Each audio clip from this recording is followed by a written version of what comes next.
A lovely morning to you, and we cannot tire to thank you for always keeping it with us here on UBC TV every morning from 6:30. Really appreciate your presence here with us, and of course your feedback on the various segments that we have in this show right from 6:30 till the hour of 9. I'm Robert Chirabonyonyitono, in case you've just joined, and this is Good Morning Uganda Agenda, where we look at issues of national, regional, and global concern. And this lovely morning, we are setting all our eyes on Kenya, who are going to decide, that is tomorrow, who their next president is going to be, who their fifth president is going to be. And joining me on set this morning is a very interesting guest. Why am I calling him very interesting guest? Because he's the chairperson of Kenyans living in Uganda. And it is estimated about 30,000 Kenyans live in Uganda. And you're going to be looking at the impact of Kenyan politics on the region, among other issues. Allow me to welcome my guest, who is Isaiah Kojang, who is, like I earlier told you, the chairperson of over 300,000 Kenyans in Uganda. You're most welcome to our studios. Thank you, Robert. And good morning, viewers. And I'm happy to be here this morning. Well, I'm also delighted to be hosting you more so at such a critical moment of Kenya. But just to look through, when you look at Kenya this time, one would say the stakes are really very high. Looking at the nature of the two outstanding candidates, that is Raila Odinga and of course William Ruto, where one would say almost all have been in government. And all really are forced to beckon with. Let's begin from the time of how these entire campaigns have gone through till yesterday when they came to a close. Thank you, Robert. The Kenyan elections are very interesting. If you remember that Kenya got her independence in 1963, a year after Uganda, I think. Of the East African countries, I think Kenya was the last to achieve independence.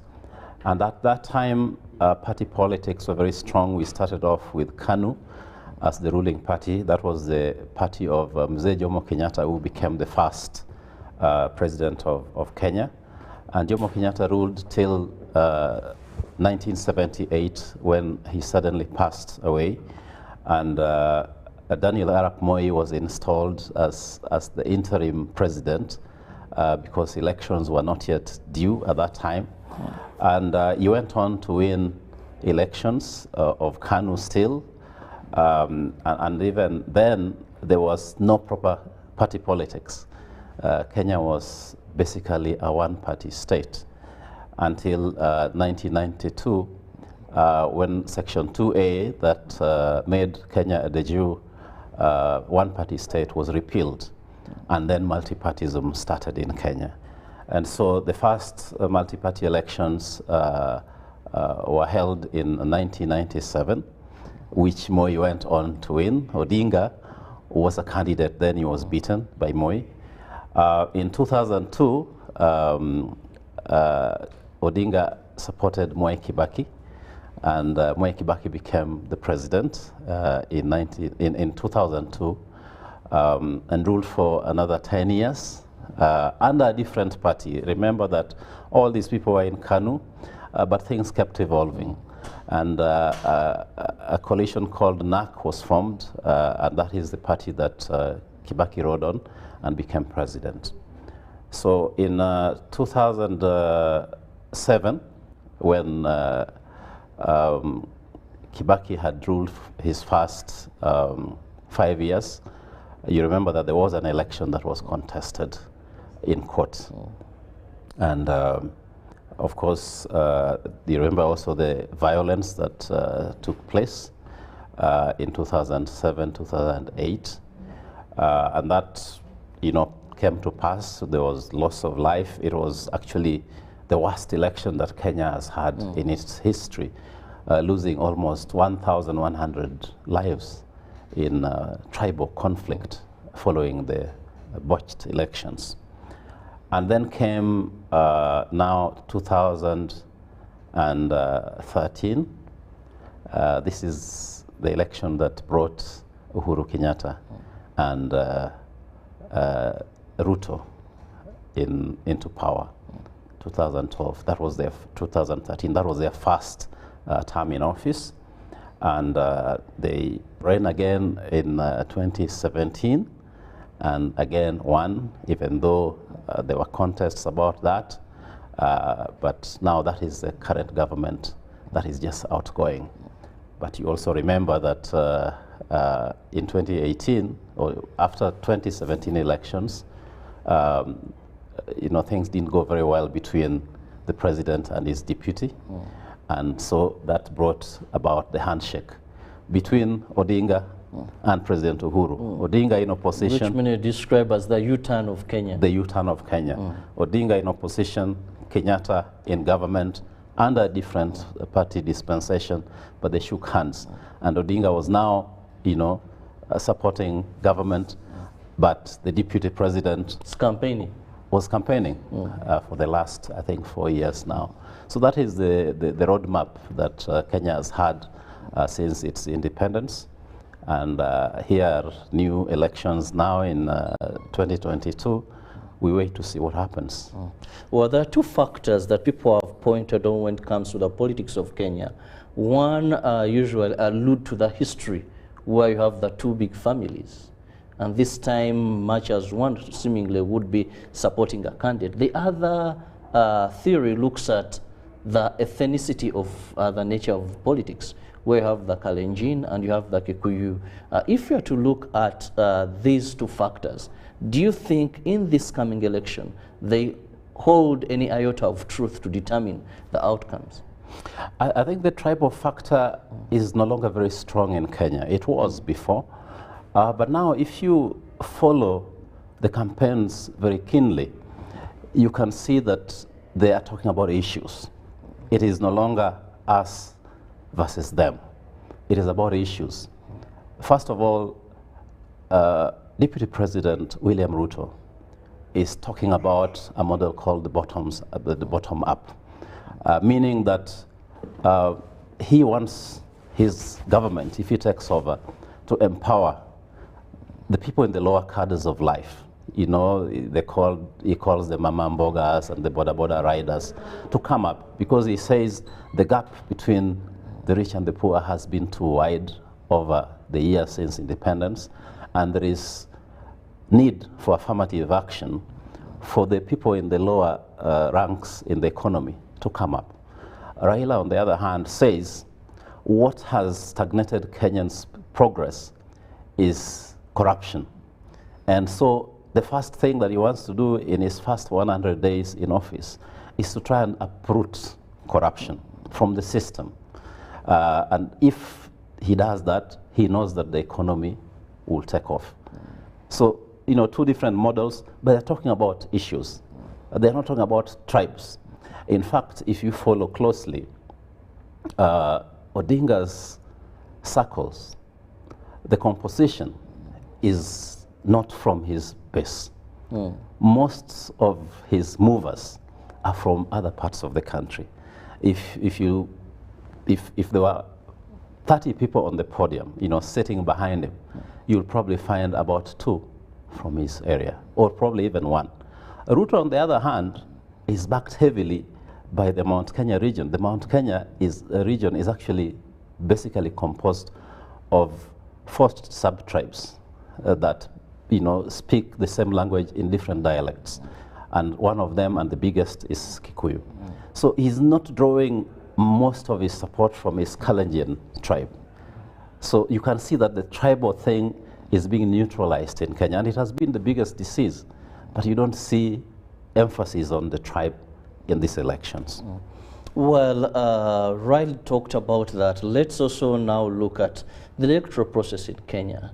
Of course, we know any successful election has about 3 major phases. One, how you've handled the campaign, which normally that we can relate to the people who are contesting, and of course the public they're addressing. If they speak hell, maybe that could, if they speak sparking of violence, and there's a population, more so for countries like Kenya, Uganda, that have a very huge youth population, can trigger violence. But if they do that very well, then campaigns end properly. And I want to say, Kenya, they have tried in one way or the other. But then also the most critical phase now comes on what happens with the D-Day, which is tomorrow, how the Electoral Commission is prepared to ensure they deliver to the satisfaction of majority of the people. So Kenya's Independent Electoral Commission, from your perspective, how do you think they are prepared, or do you feel, yes, they are ready to deliver that good job? Because we've ever seen in past elections where there were about stuffing, we've ever seen where a lot of violence alluded to what happened that very day. Let's begin at that as well. Okay. The Independent Electoral and Boundaries Commission, IEBC, as they're called, has over the last 4 years had a very interesting, process. First of all, the commissioners were not all in place. Some of them had resigned. And so, parties kept throwing jabs, at the commission, saying, you are not even qualified to, to conduct elections.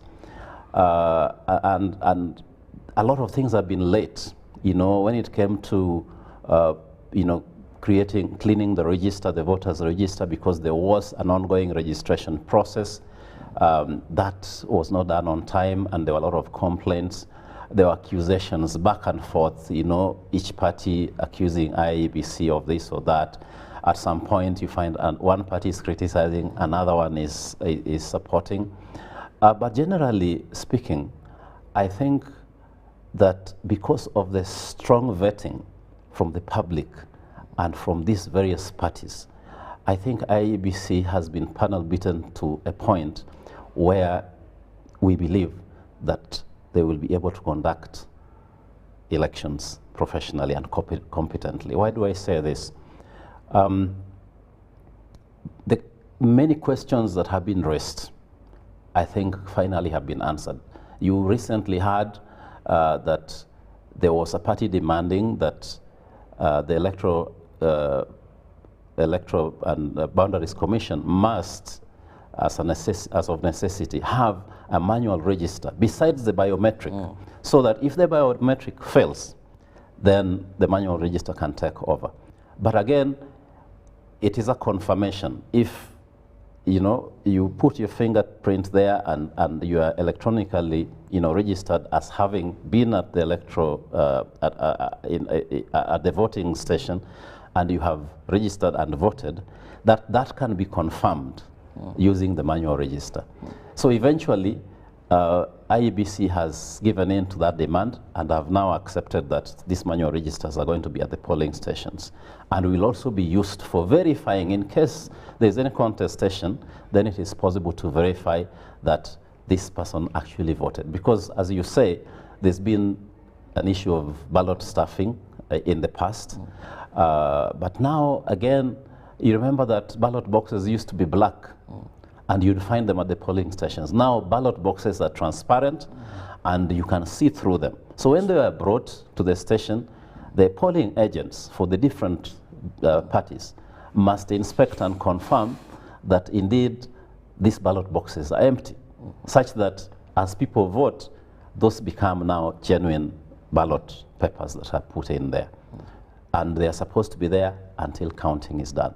And another unique thing is that results from every polling station are announced at that polling station. They do not wait to go to the, to the returning officer's area to be announced from there. Because again, numbers used to be altered. If you remember, and that is common in almost all democracies, that numbers are altered when transmission of results are done from a central point. So IEBC will expect that each polling station will transmit results to the returning officers, and the returning officers will also in turn transmit to the headquarters for tallying and then final announcement. So I think a lot of loopholes which were there have been sealed. Well, very interesting there. Now let's also look at what are the key factors that are going to determine this election. Because, like you rightly said, they have been issue-based. you know. But usually in this democracy, there are other factors away from the normal that one would expect. Here we look at a Kenya with a very youthful population. You look at a Kenya with high rates of unemployment. You look at a Kenya where, yes, we might say that there have been some strides, but you look at a Kenya that is highly corrupt. What are some of these factors? Okay. The population as it is structured, and you're right, and let me go straight to the electoral process. Between the age of 18 and 34, there is about 8.8 million registered voters out of 22 million. That is about 40%. So you can see that that youth bracket is really very heavy. And these are people who are, a lot of them are jobless. Some of them are employed, they're not happy because they are being underpaid. They can hardly put food on the table. So they are really looking for somebody who can provide a solution to that problem. Now, as I told you, William Ruto is talking about the bottom-up approach. And Raila Odinga is talking about eliminating corruption and industrializing the country. Now, both of them, if you look at them, they appeal to that age group. Who they will believe, we can only know from the ballot. The older population, on the other hand, feels safer with Odinga. Why? Because they think he's a safer pair of hands. And that is how he has sold himself. His running mate, Martha Karua, is known to fight for the masses. Ruto, on the other hand, is popular with the youth. So there is a split between whether the youth will believe Odinga or they will believe Ruto. For me, in my opinion, I feel more inclined that they will believe Ruto more because he's also youthful. He's talking about current issues. Odinga is, telling people historically where Kenya has come from and why he wants to focus on that direction. And so people feel that he's a safer pair of hands. So it's a 50-50 thing. We wait to see what happens tomorrow. Of course, tomorrow is voting day. It will take a few days before we know the actual results. Well, one of the other factors that is coming out is, as a region, we know that when Kenya coughs, we do sneeze. For example, Uganda, we are a landlocked country. And of course, many of our imports that use Kenya. Let's look at the impact of elections in Kenya in regional, that is regional security and economic issues regarding when Kenya, they're having elections, what this means to the rest of the member states. Okay, I know that there has been fear about these elections, but if you remember well, it is only in 2007 when there was a real disruption. Remember the uprooting of part of the railway within Nairobi and the blocking of trucks, banning some of them. But that, since 2012, people have sort of forgotten it. Why was it so pronounced that time? There was a feeling, there was a belief that there was support from Ugandan government in what was going on in the electoral process, favoring one side. There is no proof that there was, but that was the belief. So there was anger within part of the population that these things that are destined for Uganda, and it is Uganda that is supporting this side that is apparently, against us. So let us teach them a lesson. And it was a bad experience, destroying property without, just out of mere suspicion. People learned that it was a bad thing because even the Kenyan economy suffered. Some of the things they destroyed belonged to them. And I think they've come to the realization that that is not the route to go. That's why you see that in 2013, it was okay. In 2017, it was okay. And things are evolving towards the right direction. I think in 2022, it should even be better.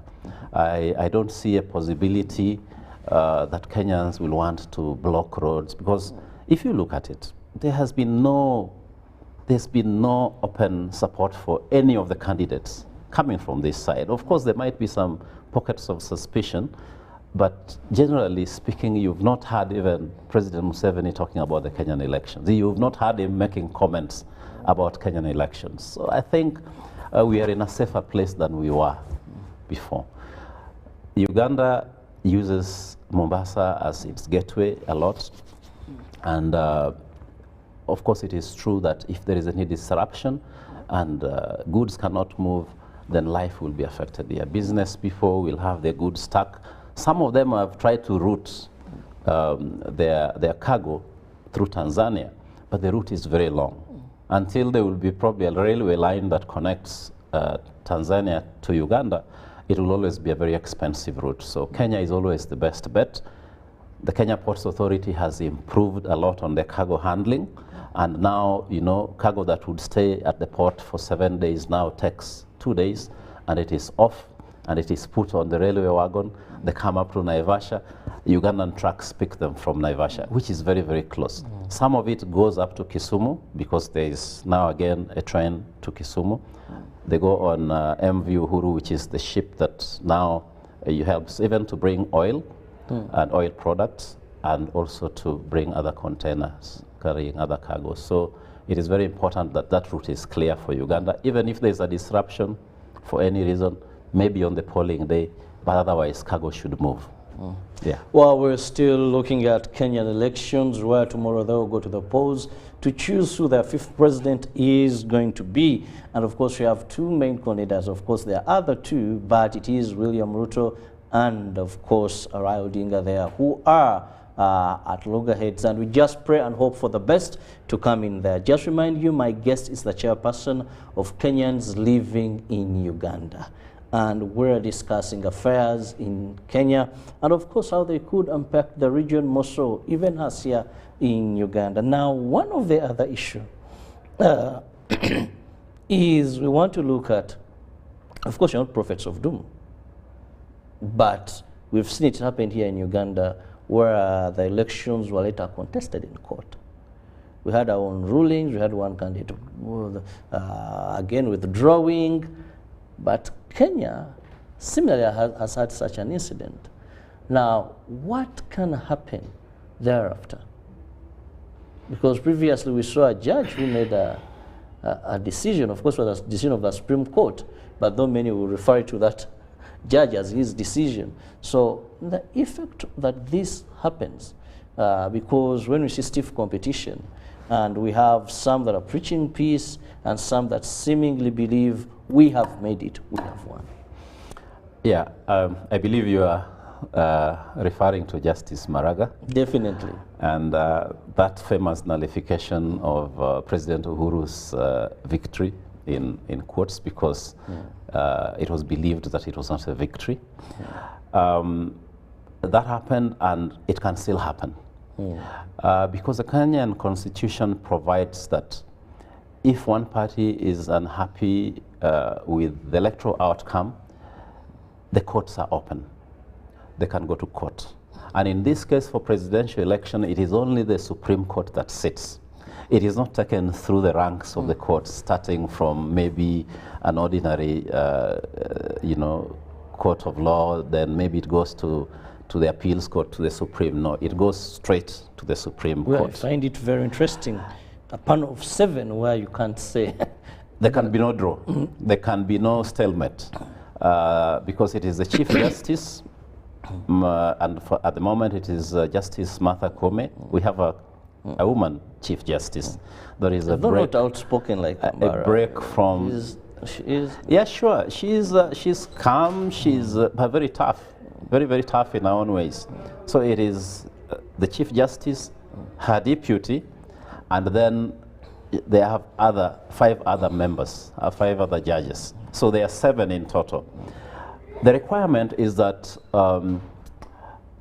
if one party is unhappy, one or more parties, because more parties can go to court to contest an election, then the case must be heard and determined within 30 days.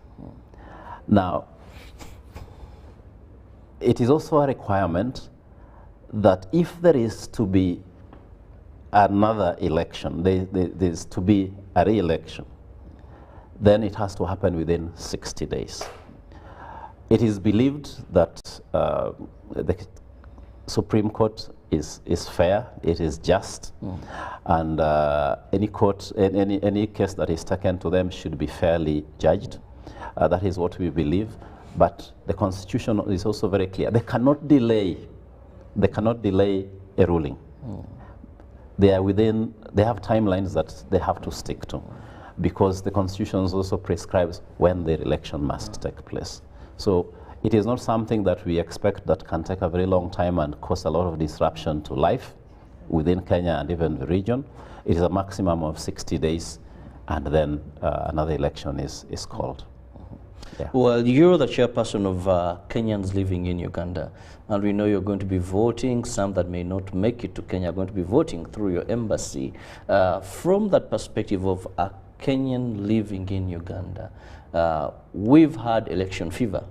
I was speaking to someone from the immigration saying a number of Kenyans are jetting into, coming into Uganda, and few are leaving to go and vote. What is causing this? Where we expect that maybe a number would be running to Kenya to vote? Okay, there has been a provision for Kenyans who live in Uganda to register and vote at the embassy. The embassy has been designated as a polling station there, and there are 3 polling stations there. Not everybody registered here, because in Kenya, in this election, since 2010, since the new constitution was put in place, we vote for almost all electoral positions in Kenya in one day. The first is the presidential election. The second is the parliamentary election. The third is the senatorial election. Then we have also the county governors, and then the county assemblies. So on that particular day, that is tomorrow, we'll vote for the president. That is one position. We'll vote for 47 governors. We'll vote for, I think, 230 members of parliament, 47 senators, 47 women representatives, and 1,450 county assembly members called MCS. So all that is happening within that one day. Now, IEBC had made a provision for a few Kenyans, a few stations around the world, which Uganda is one of them, for people to register. Some people want to go and vote for all those that I have mentioned. Others chose to vote in Kampala, and they vote only for the president, because it will be very, very cumbersome for, a foreign station like this to have all those ballot boxes for everybody to vote. So here we're only voting for president. So those you here are going to cross the border to go back home want to vote for all those representatives. Those who are here want to vote only for the president. I don't see any reason why a Kenyan would want to cross now into Uganda because of fear of elections, because there has been not an iota of,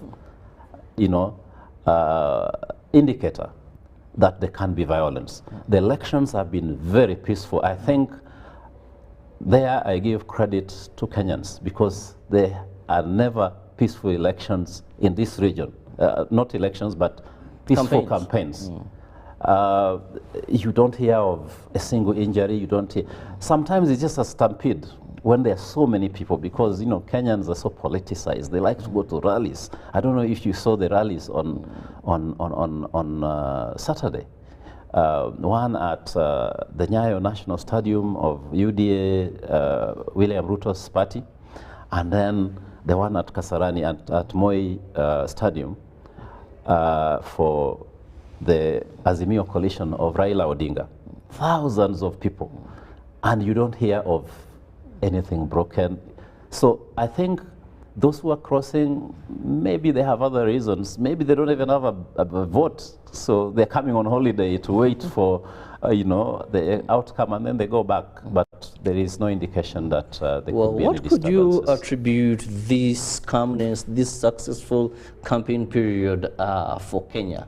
Contrary to a number of countries within the sub-region that have had elections, what do you think could have caused this? Would we credit the Independent Electoral Commission? Could we credit the candidates? Could we credit the masses that maybe they learn and they don't want anything to do with violence? I think the Kenyan political space is open, very, very open. There's nothing hidden. People talk about things freely, and I would attribute that to democratization. Over the years, you can see how we evolved from the violence, tribal politics to now issue-based politics. I think that is what I can attribute this to. People are no longer personalizing things. They talk about real issues that affect Kenyans. And when you do that, that is what the big democracies are also doing. They talk about issues. It's not about, I must, be in power. No, you talk about issues. If you elect me, these are the things that I will do for you. So it is no longer a Kikuyu versus the Kalenjin, a Kamba versus the Luo, or no, it is no longer that. And I think even I suspect that after elections, things will be peaceful. Mm-hmm. Yeah. I love that positivity. We still all believe and pray that that is what we shall get, because it is what we want as a region, more peaceful transfer of power. These are just elections. We go to choose our leaders, and it's not a do or die. The winner wins. If you've not gone through, you can still make other attempts. Like we've seen in Kenya, man has been there for 4 times now. He comes, he loses, he finds ways, but he's still back on the ballot. Well, in the interest of time, what are your final remarks to, first of all, the members of your community, of which you're the chairperson, and Kenyans at large? Well, I'd like to urge all Kenyans in Uganda to get out in their numbers and vote. Those who are able to travel, who did not register here, please travel peacefully, go and vote. Come back peacefully. Do not cause any disruption. If you see any signs that maybe somebody in your village or at your polling station or in your party wants to, cause any disruption or say something that can cause unrest, please discourage them. The country belongs to all of us. This is just an election. After elections, we are all Kenyans. We are Kenyans now, and we will be Kenyans forever. The country belongs to us. Let us not disrupt anything. Let us not destroy anything, because we all need each other after these elections. For those who are remaining here, I would also like to urge them to turn up in big numbers as they registered to vote for their favorite presidential candidate, because here we're only voting for president. Then go home in peace and wait for the results. Yeah. Well, I want to thank you so very much, Isaiah Kojwang, who happens to be the chairperson of Kenyans living in Uganda, for that insight into Kenyan elections. We hope and we pray for the best. It is just a political event that happens for us to choose our leaders, but we still remain the very people. Wish you the very best, and just remind you that UBC will be giving you events as they now unfold on our various social media platforms, but also on our live coverage. Not forgetting, Dennis Sigoa is in Nairobi and will keep you informed of whatever transpires there. I'll leave you with Ruben. He's ready to take you through sports updates. Good morning.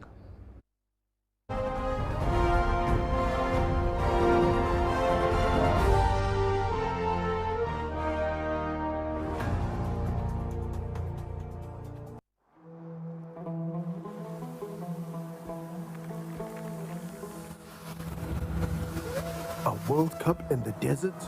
The first one in the Middle East. The first to be held at the end of the year? That's crazy.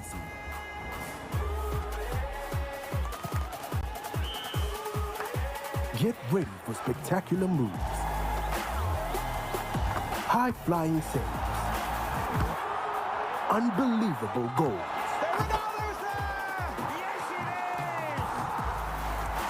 out of this world celebrations. Would you believe it? What a moment here! All 64 matches live. That's over 5,000 action-packed minutes of the FIFA 2022 World Cup Qatar. Now that's crazy. Catch all the action only on SuperSport, your world of champions. On Go TV. Love it.